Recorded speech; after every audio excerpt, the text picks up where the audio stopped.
We started following Latvia in about 1993, so about 31 years ago.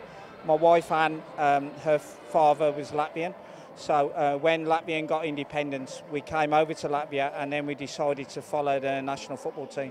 So our first game was about 1994, I think, against Scotland. And ever since then, we've been following the national team everywhere we can. You have seen all the games? Not all of them, most of them I would say we have. Most games, not every single one. Sometimes it's difficult to travel from England to the destinations, but most of the time we manage to get there somehow. When you support Latvia, you have to sing in a very deep voice, Latvia! Latvia! Latvia! In a very, very deep voice.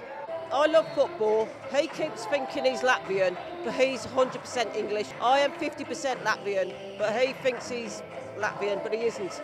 But he hates the English football team, and we just follow football. I follow Birmingham City, he follows West Brom, and we follow Latvia whenever there's internationals. So one of us is always somewhere watching football.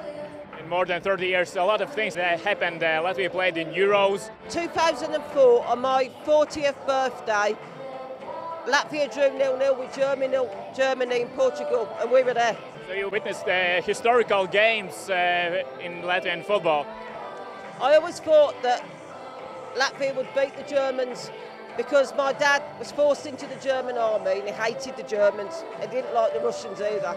And I just thought, they're going to win this one, but if it wasn't for the English referee, they would have won it. Probably have some adventures during this trip.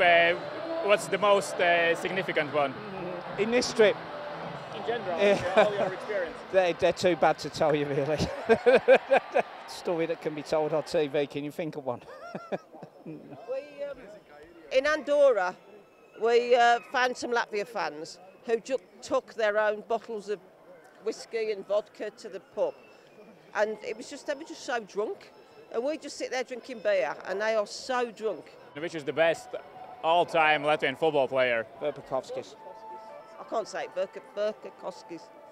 Why Maris? Verpakovskis. He was a centre forward. He scored loads of goals, and he should have beaten the Germans in 2004. The Germany game 2004, we were cheated out of it by an English referee called Mike Riley. I'll never forgive him for that.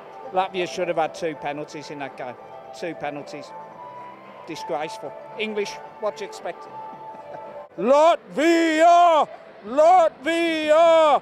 Latvia!